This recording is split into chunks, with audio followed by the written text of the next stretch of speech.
Afternoon students, चलिए start करते हैं आज का टॉपिक। यानी कि कल हम लोगों ने किया था uncertainty principle.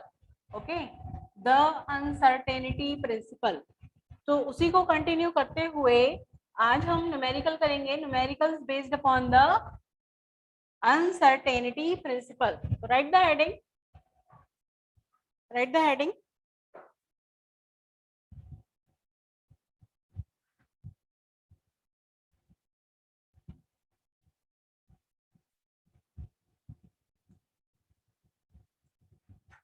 numericals, write the heading, numericals based upon uncertainty principle.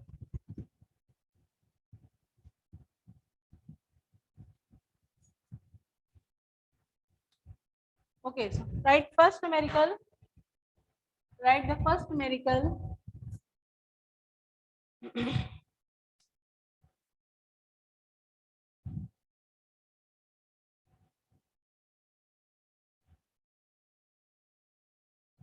Okay, write the first numerical here.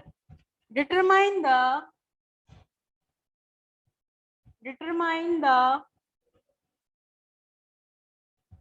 uncertainty. Determine the uncertainty in velocity of electron. If the uncertainty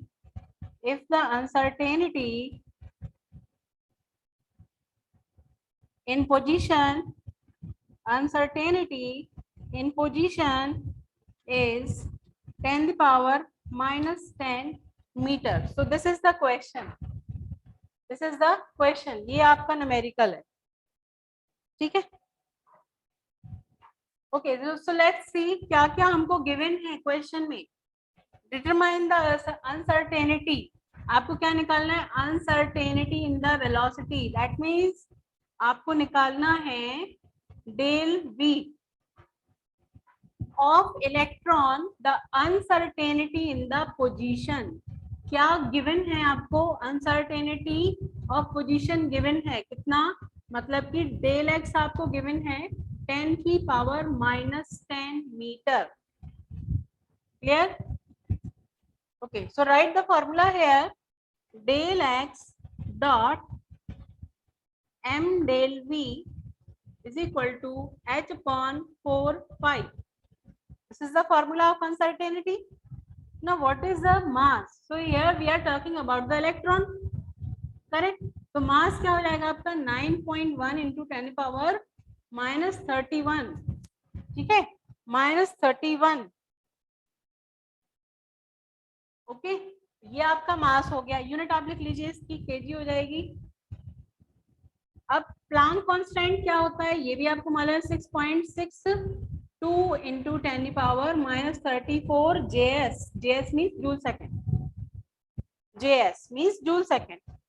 value put कीजिए, यहाँ पर आपको क्या फाइंड आउट करना है? Del v. So del v आप यहीं पर लिखा रहने दीजिए, इसको आप ले जाइए नीचे। क्या बन जाएगा formula? 4 pi multiply del x multiply m. रखिए वैल्यूज, रखिए यहाँ पर 6.62 into 10 the power minus 34 upon 4 into 22/7 multiply del x की वैल्यू कितनी है आपकी? 10 की पावर माइनस 10 मल्टीप्लाई एम की वैल्यू कितनी है आपकी? 9.1 इंटू 10 की पावर माइनस 31। इसको आप कैलकुलेट करेंगे। कैलकुलेट कीजिए इसको फटाफट, देखते हैं किसका आंसर आता है। आकांक्षा कुशवाहा, आकांक्षा रायकवार, अमित कुमार अहिरवार। पावर गेमिंग कौन है भाई? अपना नाम डालिए, नाम डालिए भाई अपना। यहाँ पे ऐसे कोई आईडी से, विदाउट कोई आईडी, अदर आईडी से नहीं आप ऐड कर सकते हैं, ठीक है। तो पावर गेमिंग से जो भी है भाई अपना नाम डालिए यहाँ, ताकि आपकी अटेंडेंस भी लग सके, ठीक है। राखी रायकवार, रुचि और सागर, नाम डालिए अपना, ठीक है। सॉल्व कीजिए। तो आपको जब इसका कैलकुलेशन कर लेंगे, इसका जो आंसर आएगा, देखिए del v is equal to, इसका जो आंसर आएगा वो आएगा आपका 5.79। लिख लीजिए, नोट कर लीजिए।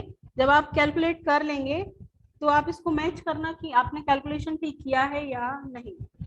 तो डेल v की वैल्यू क्या, यूनिट क्या होती है, मीटर पर सेकेंड। ये वेलोसिटी है ना, तो इसकी जो यूनिट होगी वो क्या होगी, मीटर पर सेकेंड। ये इसका आंसर आएगा।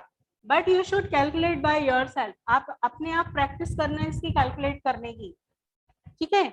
देखिए, कैलकुलेशन करने का एक तरीका होता है। इस टाइप के अगर न्यूमेरिकल आपके पास आ जाए, first you should the solve the powers. तो जितनी भी पावर्स हैं, ये है, ये हो गई आपकी, और ये सबसे पहले आपको पावर सॉल्व करनी होती है, ठीक है। थोड़ा सा मैं आपको बताती हूँ। जैसे कि पावर आपकी ऊपर ये है, आप एक साइड पूरी पावर लिख लीजिए। नीचे आपकी क्या है, नीचे आपकी है 10⁻⁻10 और 10⁻³ ठीक है। इन दोनों को ऐड करेंगे, कितना आ जाएगा, 10⁻34 ऊपर है। इन दोनों को ऐड करेंगे, कितना आ गया आपका, -13 आ गया। इसको आप ऊपर ले जाएंगे, क्या हो जाएगा, 10⁻34 मल्टीप्लाई 10⁻30। इसको आप सॉल्व करेंगे, 34 में से 13 माइनस हो जाएगा। इसके बाद आपका जो न्यूमेरिकल वैल्यूज रहेंगी, ये ठीक है, और ये, इनको आप सॉल्व करेंगे। तो इस टाइप के न्यूमेरिकल को सॉल्व करने का ये तरीका होता है। सबसे पहले आपको पावर सॉल्व करनी होती है, उसके बाद आप वैल्यू सॉल्व करते हैं, ठीक है। चलिए, सो अगर स्क्रीनशॉट लेना है ले लो फटाफट जल्दी से। इसके बाद नेक्स्ट क्वेश्चन पे मूव करते हैं हम। Take screenshot fast. डन। चलिए, नेक्स्ट न्यूमेरिकल लिखिए, second question. Write the second question.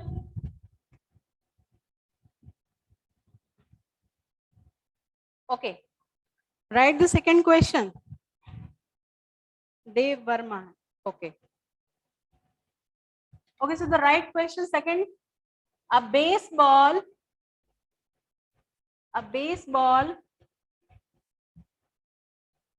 having mass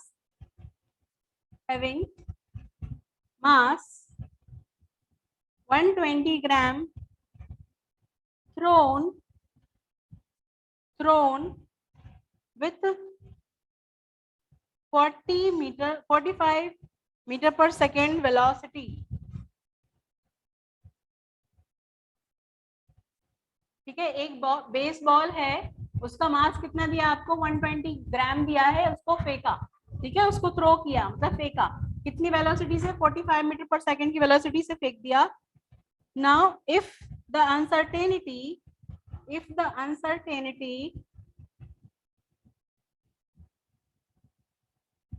in velocity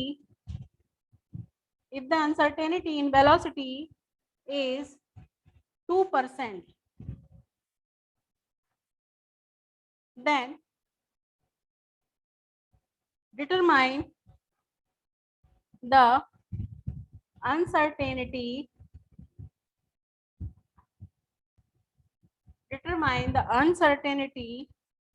of the position।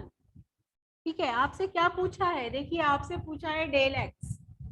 Uncertainty of position क्या होता है, डेल एक्स होता है। डेल एक्स आपसे पूछा गया है और आपको गिवन क्या क्या है, देखिए मास आपको गिवन है कितना, 120 ग्राम आपको मास गिवन है, और क्या गिवन है आपको, v गिवन है, v। This is not del v। देखिए ये सिंपल वेलोसिटी है, अनसर्टेनिटी इन वेलोसिटी नहीं है। क्वेश्चन में ध्यान देंगे, this is only the velocity, ये आपका अनसर्टेनिटी इन वेलोसिटी नहीं है, ठीक है। क्वेश्चन आगे देखिए बन रहा है क्या, if the uncertainty in velocity is 22%, तो इसमें आपको क्या करना है, इसमें आपको निकालना है, इसका आपको 2% निकालना होगा, तब आपका क्या निकलेगा, अनसर्टेनिटी इन वेलोसिटी। कैसे निकालेंगे, del v is equal to v into 2%। इसको सॉल्व करेंगे, ये कितना है आपका 45 इंटू 2/100। इसको सॉल्व कीजिए,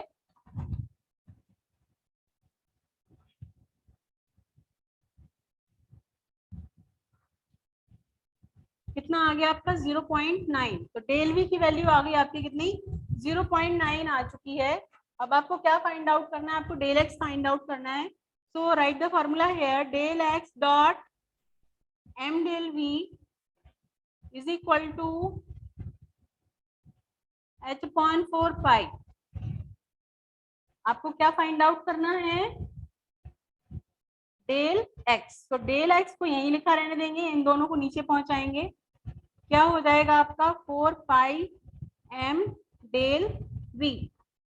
right the value, Planck's constant की वैल्यू लिखी है यहाँ पे 6.62 into 10 power -34 joule second upon 4 into 3.14 लिख सकते हैं, या 22/7 भी लिख सकते हैं. मास आपका कितना दिया है यहाँ 120 ग्राम दिया, आपको किलोग्राम में चेंज करना है. क्या करेंगे, 1000 से डिवाइड कर दीजिए. ठीक है, 1000 से डिवाइड कर देंगे, कितना आ जाएगा आपका. आप इसको ऐसे लिख सकते हैं 10 पावर -3. तो इसका जब आप सॉल्व करेंगे क्या क्या आ जाएगा, इनटू डेल वी की वैल्यू आपने निकाली 0.9. तो इसको सॉल्व करेंगे तो आपका आंसर आएगा. इसको आप कैलकुलेट करेंगे. ठीक है, कैलकुलेट बाय योरसेल्फ. कैसे करना है मैंने आपको बताया, सबसे पहले पावर सॉल्व करनी है. ठीक है, पहले पावर सॉल्व करनी है, देन फिर वैल्यू. तो जो इसका आंसर आएगा, you will check the answer, that is 4.86 into 10 power -34 metre.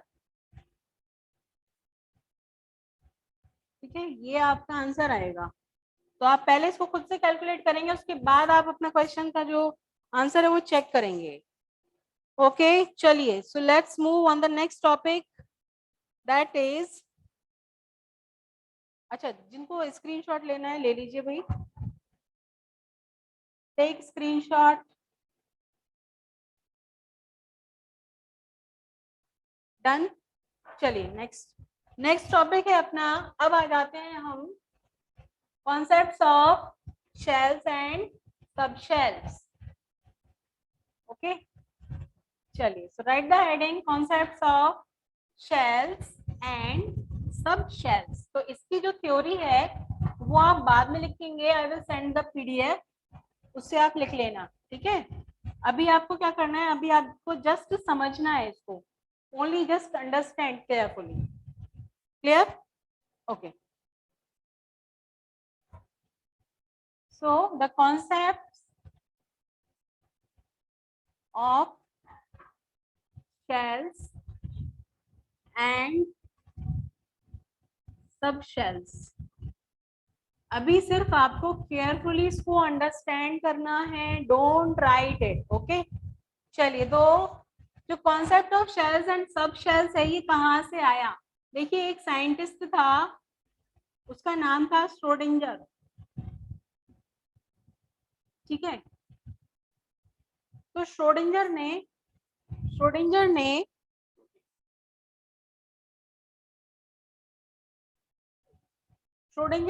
एक थ्योरी दी जिसको हम बोलते हैं वेव मैकेनिक्स थ्योरी. ठीक है, या वेव मैकेनिकल थ्योरी, और we can call it quantum mechanics. किससे बात करनी है आपको? ओके, नीचे शुभम सर से कांटेक्ट कर लीजिए, नीचे चले जाइए. Okay, so wave mechanics theory और quantum mechanics. So according to this quantum mechanics और वेव मैकेनिक्स थ्योरी, श्रोडिंगर ने अपना एक एटॉमिक मॉडल दिया, and this is the most successful model. Clear? इस वेव मैकेनिक्स थ्योरी के ऊपर उसने क्या दिया, अपना एटॉमिक मॉडल दे दिया, and this is the most successful model. तो क्या था इस मॉडल में ऐसा, देखिए इससे पहले हम लोगों ने बोर्स एटॉमिक मॉडल पढ़ा था. ठीक है, तो Bohr's atomic model 2 dimensional model था. 2 डायमेंशन समझते हैं, x direction and y direction. आप जैसे भी ले लीजिए, चाहे आप एक्स डायरेक्शन ऐसे लीजिए, वाई डायरेक्शन ऐसे लीजिए, लेकिन हम जानते हैं कि एक जेड डायरेक्शन भी होती है ना, क्योंकि हम लोग 3 डायमेंशनल है. 2 डायमेंशनल तो नहीं है ना भाई. अगर 2 डायमेंशनल होते तो कैसे होते, पेपर जैसे चिपके हुए. कैसे हम लोग 3 डायमेंशनल है ना, क्योंकि हमारी लेंथ भी है, ब्रेथ भी है, हाइट भी है, करेक्ट। तो ऐसे ही जो श्रोडिंगर था उसने एटॉमिक मॉडल दिया, उसमें उसने जो मॉडल दिया वो कैसा था, 3 डायमेंशनल मॉडल था, जबकि इससे पहले बोर मॉडल आया था, जो बोर एटॉमिक मॉडल, वो सिर्फ 2 डायमेंशनल मॉडल था, ठीक है। So he disagreed the Bohr's atomic model and he gave its atomic model किसके बेसिस पे, क्वांटम मैकेनिक्स के बेस पे, करेक्ट। तो इसके मॉडल के अकॉर्डिंग फर्स्ट इसमें क्या होता है, देखिए ये बात तो बोर ने भी बताई थी कि जो इलेक्ट्रॉन होते हैं वो अपने शेल्स में रिवॉल्व करते हैं, करेक्ट। तो ये तो खैर इसने भी बताई, लेकिन साथ में इसने ये बताया कि इलेक्ट्रॉन सिर्फ आपके 2 डायमेंशनल में ही मूव नहीं करते हैं, वो 3 डायमेंशनल में मूव करते हैं। यानी कि जो आपका एटम का स्ट्रक्चर होता है वो स्फेरिकल होता है, जस्ट लाइक अ बॉल। एक बॉल कैसा होता है, 3 डायमेंशनल होता है, ना कि आपका 2 डायमेंशनल, है ना। आप इसको ऐसे पकड़ सकते हैं, अगर 2 डायमेंशनल होता तो कैसा होता, एक पेपर जैसा होता, करेक्ट। लेकिन जो श्रोडिंगर था उसने क्या बताया कि जो एटॉमिक मॉडल है, मतलब कि जो एटम का स्ट्रक्चर होता है कैसा होता है, स्फेरिकल होता है, और इसमें क्या होता है, इसमें होती हैं शेल्स। अब ये शेल्स क्या है, शेल्स आपको मालूम है, शेल्स क्या होती है, शेल्स होती है एनर्जी लेवल्स। शेल्स क्या है, एनर्जी लेवल्स है। And these are the different energy levels, and you know that कि जो सबसे इनर एनर्जी लेवल होता है, बीच में न्यूक्लियस होता है, दिस इज न्यूक्लियस, बीच में सेंटर में क्या होता है, न्यूक्लियस होता है, और न्यूक्लियस के सराउंडिंग में एक इमेजिनरी पाथ होता है, ठीक है। न्यूक्लियस के सराउंडिंग में इमेजिनरी पाथ होता है, ऐसे कोई सॉलिड मटेरियल नहीं होता है, सॉलिड पाथ नहीं होता है, लेकिन एक इमेजिनरी क्लाउड जैसा पाथ होता है, जिसमें वो इलेक्ट्रॉन क्या करते हैं, कॉन्टिन्यूअसली रिवॉल्व करते रहते हैं, करेक्ट। ये क्या है, shells. And because these shells have the particular value of energy, यानी कि जो सबसे अंदर की शेल होती है उसकी सबसे कम एनर्जी होती है,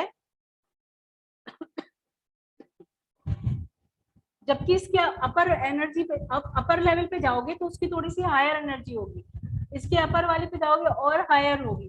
लास्ट वाले पे जो सबसे बाहर की शेल होती है, आउटर मोस्ट की जो शेल होती है, last outer most shell, that have the highest energy, okay, that is the highest energy. That's why only the electrons present in the outermost shell will take part in the reaction. इसीलिए जो सिर्फ electron यहाँ यानी outer most में present होते हैं वही reaction में पार्टिसिपेट करते हैं, क्योंकि बाहर की जो एनर्जी लेवल होती है उसकी हाईएस्ट एनर्जी होती है। जितनी ज्यादा एनर्जी होगी उसके इलेक्ट्रॉन जल्दी से स्केप आउट हो जाएंगे और वो किसी ना किसी दूसरे एलिमेंट के साथ में क्या करेंगे, कंबाइन करेंगे, रिएक्ट करेंगे, correct. So this is the first point. Second is सब शेल्स। तो ये क्या थी, शेल्स के बारे में बता दिया उसने। अच्छा, शेल्स के बारे में आपको ये बात तो मालूम है कि जो सबसे अंदर वाली शेल है उसको के, फिर उससे ऊपर वाली एल, एम, एन, ओ, पी, क्यू तक ऐसे होता है, ठीक है। चलिए, तो क्यू तक रहती हैं शेल्स। अब इसके बाद आ जाती हैं सब शेल्स में। तो सब शेल्स क्या है, देखिए ये जो पाथ है ना, ये तो अभी पाथ हो गया, इन पाथ्स में भी कुछ ऑर्बिटल्स होते हैं, कुछ सब शेल्स होते हैं जिनमें इलेक्ट्रॉन क्या करता है, रिवॉल्व करता है, उनको आप बोलते हैं सब शेल्स। वो क्या होता है, एस, पी, डी, एफ, ये 4 सब शेल्स होते हैं। तो आपने पीरियोडिक टेबल देखी होगी, आपके पीरियोडिक टेबल को 4 पार्ट में डिवाइड किया है, S block, P block, D block and F block. याद आ रहा कुछ, एस ब्लॉक कहाँ होता है आपका, अच्छा आपका इस साइड से देख रहे होंगे, तो आपका